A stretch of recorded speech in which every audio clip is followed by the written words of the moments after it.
English with SL চ্যানেলে তোমাদেরকে স্বাগত। আজকের ভিডিওতে এইচএস 2024-এর ইংরেজি সাজেশান আমি দিতে যাচ্ছি। এই ভিডিওতে প্রোজ, পোয়েট্রি এবং ড্রামা তিনটি পার্টের সমস্ত ব্রড প্রশ্নের তোমাদের সাজেশান দিতে যাচ্ছি। তো ভিডিওটা শুরু থেকে শেষ পর্যন্ত দেখো, আর কীভাবে স্ট্র্যাটেজি মেনটেন করবে সেটাও আমি বলে দেবো। তাই ভিডিওটা তোমরা অ্যাটলিস্ট দেখো, নইলে বুঝতে পারবে না। তো প্রথমত তোমাদের জানো যে ফুল মার্কস 100 নাম্বারে, তার মধ্যে 80তে তোমাদের রিটেন, প্রোজে থাকছে 20 নাম্বার, 20 নাম্বারের এমসিকিউ থাকছে 4টি, এসিকিউ থাকছে 4টি, এবং ব্রড কোশ্চেন যেটা থাকছে সেটা দুটো থাকছে 6 নম্বরে। আশা করি জানো সেটা। কবিতাতেও সেম। আর নাটকে থাকছে এমসিকিউ 4টি, হ্যাঁ 4টি 4 নম্বর হবে, এখানে ভুল করে 5 আছে। এলএকিউ অর্থাৎ ব্রড কোশ্চেন তোমাদের একটা থাকছে নাটক থেকে। তো এই গেল মোটামুটি নাম্বার ডিভিশন। গ্রামারে দেখো 10 নম্বর টোটাল, ডুয়েস ডিরেক্টেডে 6 নম্বর থাকবে, ভয়েস চেঞ্জ থেকে, ন্যারেশন থেকে, ডিগ্রি থেকে সব কিছুতে 6 নম্বর থাকবে। আর্টিকেল প্রিপোজিশন 6টা করতে দেবে, হাফ নাম্বার করে প্রতিটা, তো তোমাদের 3 নম্বর। আর শেষে হচ্ছে এরর কারেকশান, ঠিক আছে। আর রাইটিংয়ে তোমাদের 3টি রাইটিং তোমাদের দেয়, 3টের মধ্যে একটা করতে হয়। একটা হচ্ছে তোমাদের প্রেসি রাইটিং, একটা হচ্ছে রিপোর্ট থাকে, আর আরেকটা হচ্ছে তোমাদের লেটার, অফিসিয়াল লেটার, সেটা এডিটোরিয়াল হতে পারে বা অন্য কোনো অফিসিয়াল লেটার হতে পারে। তো চলো দেখা যাক, এই ছিল সিলেবাস। তো এবারে দেখা যাক তোমাদের প্রথমত যে স্ট্র্যাটেজি প্রথমে বলবো, কবিতা থেকে তোমরা কিন্তু ব্রড কোশ্চেন তৈরি করা শুরু করবে। এর বলে কেন স্যার? কারণ হচ্ছে কবিতা থেকে সবচেয়ে কম আমাদের পড়তে হয়, কবিতা থেকে 2-3টে প্রশ্ন পড়লেই যথেষ্ট, আমরা কিন্তু উত্তর লিখে আসতে পারবো। তাই কবিতা থেকে সবসময় কিন্তু প্রিপারেশানটা নিতে হবে, কারণ গল্প থেকে কিন্তু অনেক প্রশ্ন হয়, কবিতা থেকে খুব কমই প্রশ্ন হয়। একটা প্রশ্ন পড়ে গেলেও তোমরা ঘুরিয়ে লিখতে পারবে, ঘুরিয়ে ফিরিয়ে। তাই কবিতা থেকে আগে দেখে নাও, 4টে তোমাদের কবিতা থাকে, তোমাদের ব্রড কোশ্চেন কিন্তু 4টে আসবে, তার মধ্যে 2টো লিখতে হবে। তাই যে কোনো 2টো বা 3টে কবিতা কিন্তু পড়ো, ঠিক আছে। পুরো 4টে ভালো করে পড়তে হবে এরকম কোনো কিন্তু মানে নেই। 2টো, যারা খুবই দুর্বল স্টুডেন্ট তাদের জন্য বলবো 2টো, আর যারা তাদের থেকে একটু ভালো নাম্বার করতেছে তাদের ক্ষেত্রে 3টে। তো এরকমভাবে করবে। অন কিলিং আ ট্রি থেকে প্রথমত এখানে তোমরা সাবস্টেন্স অফ দ্য পোয়েম করবে, কবিতার যে বিষয়বস্তুটা, এটা করলে তোমরা এইবারে তার মধ্যে পেয়ে যাবে যে how does the poet describe the growth of a tree, গাছের গ্রোথ কীভাবে হয়, what are the difference steps taken for killing a tree, গাছ নিধন করার জন্য কী কী স্টেপস নিতে হয়, or describe the growth, struggle and ultimate death of the tree, এবং গাছের বৃদ্ধি, তার যে স্ট্রাগল, তার যে ডেথ, মৃত্যু, সমস্তটাই কিন্তু এর মধ্যে থাকবে। তারপর দেখো describe the detail growth of the tree, তো অর দিয়ে কিন্তু অনেক প্রশ্ন আসতে পারে, কিন্তু ঘুরিয়ে ফিরিয়ে তোমরা সেই বিষয়বস্তুটা লিখে দিলে, সাবস্টেন্সটা লিখে দিলে কিন্তু হয়ে যাবে। পরেরটা দেখো, and it is done, what is being refer to, এবং এটা সম্পূর্ণ হয়ে গেছে। ইট বলতে কী বোঝানো হচ্ছে, তো তোমরা বলবে it refer to the killing of the tree. তারপর হাউ ইট ওয়াজ ডান, কীভাবে কাটা হলো, দেখো হাউ ইট ওয়াজ ডান, এটাও কিন্তু সাবস্টেন্স থেকেই পেয়ে যাবে। On what tone does the poem end, কবিতাটা কীভাবে শেষ হয়, তো সেটা দেখছো। তো কবিতা থেকে মাত্র এই 3টি করো, এই 3টি করলে এই 3টের মধ্যে যদি পেয়ে যায় তো খুবই ভালো, পেয়ে যাওয়ার চান্সেস আছে তোমাদের। যদি একান্ত না পাও তবু কিন্তু সেই উত্তরটা কিন্তু তাতে ব্যবহার করে কিন্তু তোমরা লিখে আসতে পারবে, ঠিক আছে। তারপর দেখো as live in the valley, how does the poet express the futility of war through the poem, কবিতাতে যুদ্ধের যে নিষ্ফলতা সম্পর্কে কবি কী বলেছেন, এটা কিন্তু খুবই ইম্পর্টেন্ট তোমাদের জন্য এবছরের। What messages does he want to convey, কী মেসেজ তিনি এই কবিতার মাধ্যমে দিতে চাইছেন, এটাই। তারপর এটা দেখো, তো এই প্রথমের 1 নম্বর কোশ্চেনটা খুবই ভালো করে করবে, এটা করলে কিন্তু বাকিগুলো কিন্তু হয়ে যাবে অনেকটাই। The humming insects don't disturb his rest, গুঞ্জনরত ইনসেক্টগুলো তার ঘুমিয়ে ব্যাঘাত ঘটায় না। হু রেস্টস অ্যান্ড ওয়্যার, কে ঘুমায়, কোথায় ঘুমায়, তোমরা জানো কে, সৈনিকটা দ্য সোলজার, ওয়্যার কোথায়। তারপরে why is his rest non disturb by the insects, insects কেন ডিস্টার্ব করছে না, কারণ সে মৃত এই জন্য।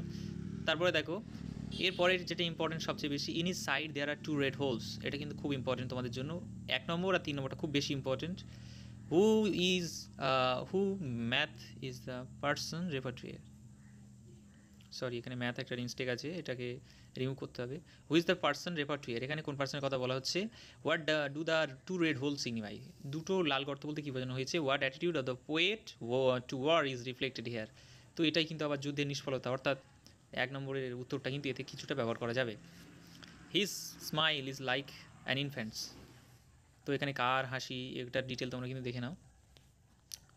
কবিতা থেকে 2টো বা 3টে কিন্তু 2টো প্রশ্ন করলেও কিন্তু তোমরা হুবহু লিখে আসতে পারবে, তাই 2টো থেকে 3টের বেশি কিন্তু পড়ার দরকার নেই।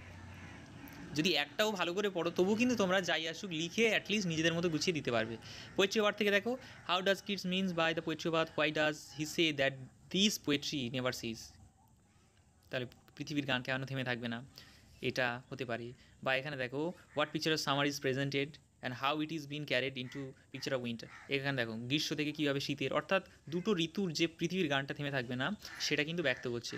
অর্থাৎ তোমরা এই দুটো পড়ে রাখলেই, গ্রীষ্মকালের আর উইন্টারের এই সম্পূর্ণ কনসেপ্টটা পড়ে রাখলে কিন্তু তোমরা লিখতে পারবে যে কোনো প্রশ্নকে। What picture of two seasons does কি ড্র, এখানে দেখো সেই একই ব্যাপার। হ্যাঁ, how are the two picture related, দুটো ছবি কী কারে একে অপরের সাথে রিলেটেড। ঠিক আছে। আ ভয়েস উইল রান, একটা কণ্ঠস্বর দৌড়াবে। Where does the line occur, এই লাইনটি কোথা থেকে নেওয়া হয়েছে? The line is occurred, the line এরকম লিখে দেবে যে line is taken from the poetry of earth by Arthur Rimbaud. What is the voice refer to here, what is the voice, কোন কণ্ঠস্বর? তারপরে দেখেন when will the voice run, কণ্ঠস্বরটা কখন দৌড়াবে? সেই ঘাস পুড়িয়ে যেটা গ্রাস ওভারের, তাহলে এটা হলো। তারপর he takes the lead, he বলতে এখানে কি, হু টেক্স দ্য লিড, এখানে the grass over. When does he take lead, কখন লিড নেয়? সামারে অবশ্যই। How does he take the lead, কীভাবে লিডটা নেয়, মানে অর্থাৎ গ্রীষ্মকালে যেভাবে ডিটেলটা তুমি কিন্তু কনভে করলে হয়ে যাবে। তো তোমরা কিন্তু এই পোয়েট্রি ওভার থেকে তোমাদের বলবো কীভাবে সামার সিজনটা গ্রাস ওভারের যে লিড করে পুরোটা কনসেপ্টটা, আন্ডার কুলিং ট্রিজ থেকে শুরু করে পুরো কনসেপ্টটা, গ্রীষ্মকালের সময় ঋতুটা বর্ণনা করতে হবে, আর শীতকালের ঋতু অর্থাৎ ক্রিকেটের যে সমস্ত স্নোই ব্যাপারগুলো আছে, এই দুটো কনসেপ্ট কিন্তু পড়ে রাখলে যে কোনো প্রশ্নের উত্তর দিতে পারবে কিন্তু। ঠিক আছে। এবারে সনেট নম্বর 18 থেকে, what is the substance of the poem shall I compare thee to এসমস্ট্রি। বিষয়বস্তুটা পড়লেই তোমাদের হয়ে যায়, মোস্টলি এটাই তোমাদের প্রতি বছরের ইম্পর্টেন্ট। হ্যাঁ, শেক্সপিয়ার তার বন্ধুকে কীভাবে ডিসক্রাইব করেছে সামারের সাথে, এটা describe the some beauty of beloved as reflected sonnet number 18। What is the central idea of the poem shall I compare thee to a summer's day, what idea of immortality do you get from sonnet number 18 of William Shakespeare. So long lives this gives life to thee. What does the poet mean by this? এটা বলতে কি বোঝানো হচ্ছে? How can this give life to the, এটা means কবিতাকে কীভাবে জীবন দিচ্ছে সেটা। তো তোমরা মোটামুটি একটা যদি বা কোশ্চেন ভালো করে করো কিন্তু তোমরা কিন্তু অ্যান্সার দিতে পারবে, তার মধ্যে কিন্তু সাবস্টেন্সটা আর যেগুলো আমি বলছি, দেখো একটা প্রশ্ন কিন্তু বিভিন্নভাবে ঘুরিয়ে ফিরিয়ে আসতে পারে। সাবস্টেন্সটা পড়লে তোমরা কিন্তু এত কিছু অ্যান্সার করতে পারবে। তারপরেটা যদি পার্টিকুলারলি পড়ে রাখো, but the eternal summer shall not fade, এটা যদি পড়ে রাখো তাহলে কিন্তু এটাও তোমাদের অনেক ইম্পর্টেন্ট আছে, এটা তোমরা পড়তে পারো। এই দুটো প্রশ্ন ভালো করে পড়লেই তোমাদের যথেষ্ট। আর প্রপোজাল থেকে দেখো এবছর কিন্তু আগের বছরে যেহেতু নাতালিয়ার ক্যারেক্টার পড়ে গেছে, তো এবছর তোমাদের খুবই চান্স আছে লোমোভের ক্যারেক্টারটা পড়ার। তো প্রতি বছর একটা না একটা ক্যারেক্টার পড়ে, তো ধরে নিতে পারো 90% চান্স এখানে লোমোভের ক্যারেক্টারটা দিতে পারে। ঠিক আছে, অর দিয়ে ঘুরিয়ে ফিরিয়ে দিতে পারে। And it's impossible for me to not to marry, আমার পক্ষে বিয়ে না করে থাকার সম্ভব নয়। What is the speaker so interest to marry, বিয়ে করতে কেন আগ্রহী? এই হিজিবিজি লোম সম্পর্কিত দিলেই বুঝে নেবে যে লোমের ক্যারেক্টার দিচ্ছে। আরেকটা হতে পারে শুভকাবের character, I am the most unhappy of men, who said this, কে বললো? What did he say, so কেন সে এটা বললো? Why did the speaker get rid of his unhappiness. তাহলে এই দুয়েরটা কিন্তু শুভকাবের ক্যারেক্টারকেই ইনফ্লুয়েন্স করছে। সুতরাং এই দুইয়ের আর তিনেরটা ক্যারেক্টার অফ শুভকব, ক্যারেক্টার অফ শুভকব পড়লে কিন্তু তোমরা I am the most unhappy of মেনের উত্তর করতে পারবে। Justify the title of the play proposal আর discuss why marriage is important to all the characters. তাহলে এটাও একটা কিন্তু খুব ইম্পর্টেন্ট প্রশ্ন। ঠিক আছে, প্রোজ থেকে আমি আর বলছি না, তোমরা একটু দেখে নাও। প্রোজ থেকে 4টে কিন্তু তোমাদের ব্রড কোশ্চেন থাকবে। 4টে ব্রড কোশ্চেনের মধ্যে কিন্তু তোমাদের 2টো লিখতে হবে যে কোনো, তাই 2টো বা 3টে গল্প কিন্তু পড়বে, বেশি পড়ার দরকার নেই। যে গল্প থেকে পড়বে বেশি করে পড়বে তা ঠিক আছে, কিন্তু 4টে গল্প থেকে সব কটা থেকে ব্রড কোশ্চেন করতে গিয়ে কিন্তু যেন তোমরা অল্প অল্প করে পড়ো না, তাহলে কিন্তু সমস্যা হয়ে যাবে। আইস হ্যাবিট থেকে যদিও তোমরা এই 5টা করো, আশা করি এই 5টার মধ্যেই তোমরা 100% কমন পেয়ে যাবে। Then I made a mistake, তারপর yes October is the best time, তারপর should forget our brief encounter পুরোটা। তারপরে দেখো স্ট্রং রুটস, স্ট্রং রুট থেকে কিন্তু বিভিন্ন রকম মানে হিজিবিজি কোশ্চেন আসে, অনেকটা কনসেপ্টটাও জটিল, যারা তোমরা পড়তে চাও না। এইটা আমি তোমাদের সাজেস্ট করব, স্ট্রং রুটসটা তোমরা স্কিপ করতে পারো। ঠিক আছে, বা যাদের মনে হবে তারা কিন্তু এই 5টা আছে, এইগুলো করে নাও, এর মধ্যেও কমন পেয়ে যাবে। ঠিক আছে, তারপরে দেখো থ্যাংক ইউ ম্যাম। তো ভিডিওটা লং হয়ে যায় তাই বলছি না সব, তোমরা কিন্তু চাইলে ভিডিওটা পজ করে দিয়ে নিতে পারো বা স্ক্রিনশট নিয়ে নিতে পারো। থ্যাংক ইউ ম্যাম থেকে you gonna take me to jail, এটা কিন্তু খুব ইম্পর্টেন্ট এবছরের জন্য। তারপর you ought to be my son, এই দুটোর মধ্যে আসার চান্সেস আছে কিন্তু, যে এবছর এই দুটো যদি খুব ভালো করে করেছো এই দুটোর মধ্যে কিন্তু পেয়ে যাওয়ার চান্স আছে। ঠিক আছে, তারপরে এই বাকি 3টেও দেখে রাখবে, বেশি দিইনি তোমাদের, 4টে-5টা করে প্রশ্ন দিয়েছি।